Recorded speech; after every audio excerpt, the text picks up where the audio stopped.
Hello friends, இன்னைக்கு சேலத்தில் சீலநாயக்கன்பட்டியில் நடந்த நம்ம தமிழக வெற்றி கழகம் பொதுக்கூட்டத்தில் நம்ம தளபதி சில விஷயங்கள் வந்து பேசியிருக்காரு. அதில் முக்கியமான விஷயம் மட்டும் இப்போ நான் உங்களுக்கு ஷேர் பண்ண போகிறேன். அதாவது அவர் என்ன சொல்லிருக்காருன்னு பார்த்தீங்கன்னா, அதில் வந்து நமக்கு ஒரு வாக்குறுதி வந்து அவர் வந்து சொல்லியிருக்காரு. என்னன்னு பார்த்தீங்கன்னா, எங்கள் ஓட்டு எங்கள் உரிமை, எங்கள் ஓட்டு விசில் சின்னம் மட்டும்தான், எங்கள் ஓட்டு யாரும் விலை கொடுத்து வாங்க முடியாது அப்படின்னு வந்து ஒரு 3 வந்து விஷயத்தை வந்து நமக்கு சொல்லியிருக்காரு.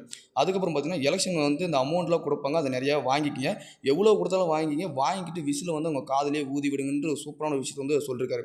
அதுக்கப்புறம் பார்த்தீங்கன்னா, போகிற போக்கில் ஏடிஎம்கே ஒரு போட்டு போயிட்டாரு. என்னன்னு பார்த்தீங்கன்னா, போன ப்ரெஸ் மீட்டில் நம்ம எடப்பாடி பழனிசாமி சார் அவரோட ஒரு விஷயத்தை வந்து சொல்லியிருந்தார். என்ன அப்படின்னு பார்த்தீங்கன்னா, இவருக்கு வந்து அரசியலில் வந்து அனுபவமே இல்லை, இவர் வந்து என்ன பண்ணுவார் அப்படின்னு சொன்னதுக்கு நம்ம தளபதி இன்றைக்கி ஒரு பதிலடி கொடுத்துட்டாருன்னு தான் சொல்லணும். அதாவது அவர் என்ன சொல்லியிருக்காருன்னு பார்த்தீங்கன்னா, 2026 தேர்தலில் கணக்கெடுப்பில் நம்ம தமிழக வெற்றி கழகம் 30% மேலே வாக்குறுதி அதிகமாக இருக்குது. ஸோ இதை விட எங்களுக்கு அனுபவம் வேணும் அப்படின்னு ஒரு விஷயத்தை வந்து இன்றைக்கி போட்டு சூப்பராக சொல்லிட்டாருன்னு தான் சொல்லணும்.